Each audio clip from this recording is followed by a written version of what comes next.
So Bert, in the first segment we were talking about the subject of cover-up, and you said that there was another aspect of it that we didn't cover, and that was having to do with briefing the crew on what they're saying in public so that they don't get caught out on what their real aims are. I believe it was the night that we were ambushed you when you were fishing. We were going to Chili's, I believe, and we were all in the van. Or Night Lingers? No, that was Chili's. Oh, Chili's in Portland. Yeah, in Portland. And Bart had said he talked to Dave, and he's like, "Hey guys, Dave wants you to go to the restaurant. He doesn't want anyone to talk about what happened. You know, he knows you guys are fired up, and you're all excited because you got him rattled in front of you know, some of his visitors. But don't talk about anything in public at the restaurant." So I just thought that that was kind of odd. That I'm really not cool with like not talking about something I just shot, because that makes it sound like they're not proud of what they did or a cover-up or whatever. But yeah, they were pretty tight-lipped, and they wouldn't let us wear our Squirrel Buster shirts outside the van. They're like, oh, kind of keep it hidden and stuff like that. Yeah. So it's almost like, you know, it's like kind of, I was almost ashamed of wearing the shirt when I think about it now, you know. Yeah, understood. That raises another question for me. How was Bart, the cameraman, receiving these instructions from Dave LeBeau? From what he told me, he was getting earpiece via Bluetooth, you know, like a little earpiece. So he was in phone communications while they were doing their operations? Right. Because Dave had to be somewhere in the location where he could see what was going on with the film crew. Because when we were here, and all we had like 8 or 9 police cars here, Dave said, "Hey, let's go ahead and go." And Joanne, she still wanted to get 10 more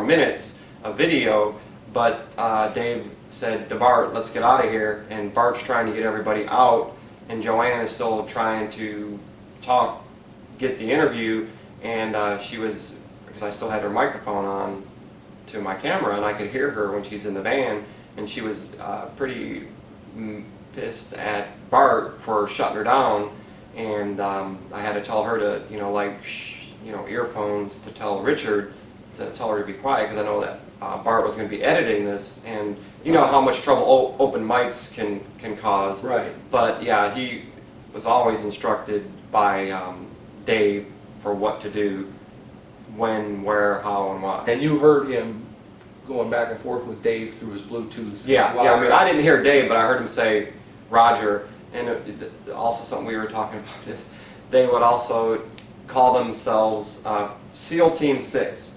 SEAL Team 6 out, SEAL Team 6 in. They were SEAL Team 6? Yeah, I was SEAL Team 6. No kidding. Yeah, no experience, and I was a SEAL. Wow.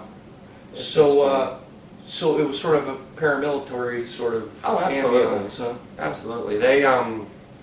We even had a drill on how to get in and out of the van at the precise moment, because they wanted us to be out of the van ready to go within, 10-15 seconds. So we actually practiced one time, seat, boom, boom, boom, boom, because I told the one guy, like, I have to sit here, you guys sitting back, because it's more important for the 2 camera guys to get out. So we practiced. I would get out, let the other passenger out, then I would open up the seat and let them get out, and we actually practiced it. And Bart would always say, SEAL Team 6 out, and I just thought it was ridiculous to even be, you know what I'm saying? Yeah, I know what you're saying. So along that line too, I mean, you said that he had to quell their enthusiasm. Like these guys would be all pumped up and jacked up when they would cause trouble? Well, I mean, I have to admit, I was excited too. Mm-hmm. I mean, at this point, I'm like, yo, let's get Marty, the Rat. I called you the Rat. Who called me the Rat? All of them. They all, especially Joanne. Joanne was probably the most wanted. Little man. And Richard always liked to call you Little Man, because he said it got to you. But yeah, we just get so excited. And like I said, I was excited too, because I'm here paid to get good video, and that's what I go to school for, is to get good video, and I did get good video, and I guess I was excited too. So that's why Dave said don't talk about the restaurant, because I didn't want anyone over here that might know you or something like that. Well, what impression might they get if you guys were talking naturally about what your true motivations and you know, wins were on us? Well, it would sound like we're a bunch of idiots. You know, that, hey, we just stalked this Marty guy, and oh, did you see the expression on his wife? Oh, his wife seems scared. Oh, we don't give a shit. Well, excuse my language, but, and then the one thing they always wanted to do was obviously conflict. You know, make conflict with you and your wife, and they would always say that don't step out of their way, let them bump into you. And oh, Joanne said one time, oh, he tapped my hand, oh, my poor hand. I mean, give him an Academy Award. I mean, it's just ridiculous. I mean, they wanted to just bait you every way possible to have conflict so they could press charges or something like that. You're right. And you, and on this thing about getting all stirred up about, and taking a win, I guess, on creating some consternation or creating some upset with us. Richard Hirsch was part of the crew when you were there, wasn't he? Yeah. Do you recall anything about what Hirsch was like, or how he acted during all this? He was like more of the like numbers guys. Remember, he's the one that had, when he's out there by your garbage can, he had the city easement records. Right. And he's over there making sure he doesn't cross the line and stuff like that. But they at the very beginning they said that they were like just retired people.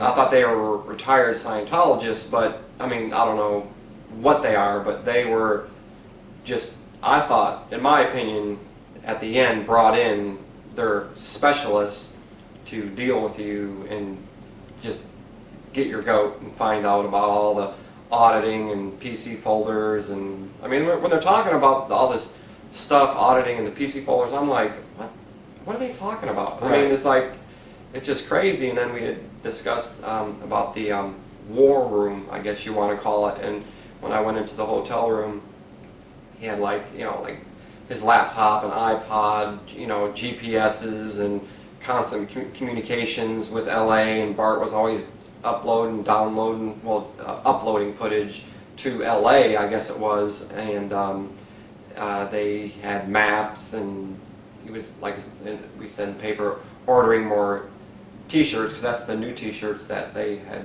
Before they had the blue ones, now they had the yellow ones.